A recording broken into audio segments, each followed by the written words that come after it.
Assalomu alaykum va rahmatullohi va barakatuhu.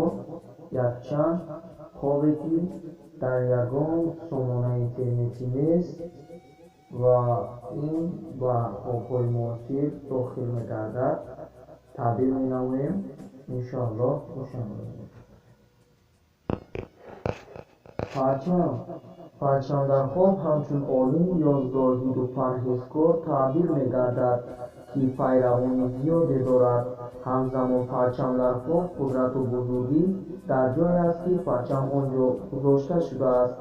Парчамҳои дар шамол алвонҷу хӯрда дар хоб нишонаи ҷанг асту парчами зард рамзи бадбахтӣ. Парчами сабз шаҳодати сафари бо барору мақсадҳои некӯ аст. Парчами сафед дар хоб ҳамчун борони дарозмуддат табдил мегардад. Парчами сиёҳ нишонаи хушксолӣ аст.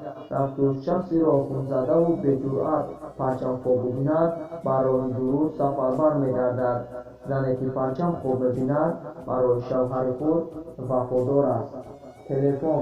Телефон дар хоб далел ба шиносоӣ ва пайвастан бо одамони сарватманд ва айни ҳол бо одамони хиратманд аст.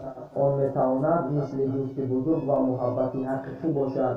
Агар шумо дар хоб телефони хонагӣ бинед, ин маънои онро дорад, ки шумо муносибати консервативӣ доред.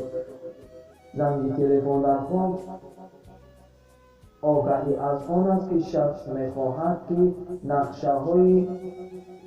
мехоҳад нақшаҳои шуморо вайрон кунад.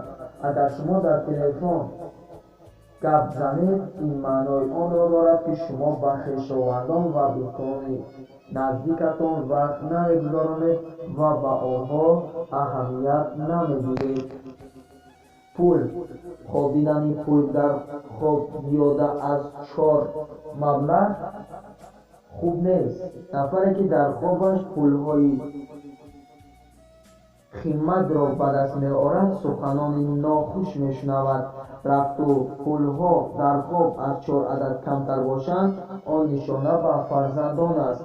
Пулҳои нуқрадин таъбири гуногун доранд, ки ба мавқеи одамон вобастагӣ дорад.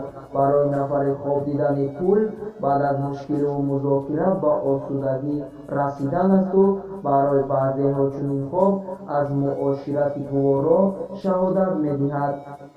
Пулҳои қалбақӣ дар хоб қабеҳгӯй ва бадаҳони асту баҳсу мунозира. Дар хоб аз дасти нафаре пул гирифтан маънои онро дорад, ки ин нафар сиру асрори худро ба шумо фош месозад ва агар дар хоб шумо ба касе танга диҳед, сири худро бо ин шахс боз мекунед. Баъзеҳо бар он ақидаанд, ки дар хоб дидани пул аз ҳодисаҳои ногувор, ташвиш ва изтироб ҳушдор месозад.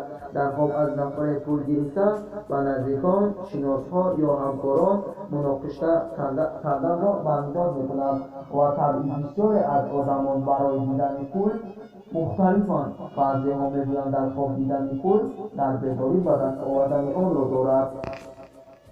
Шаҳр.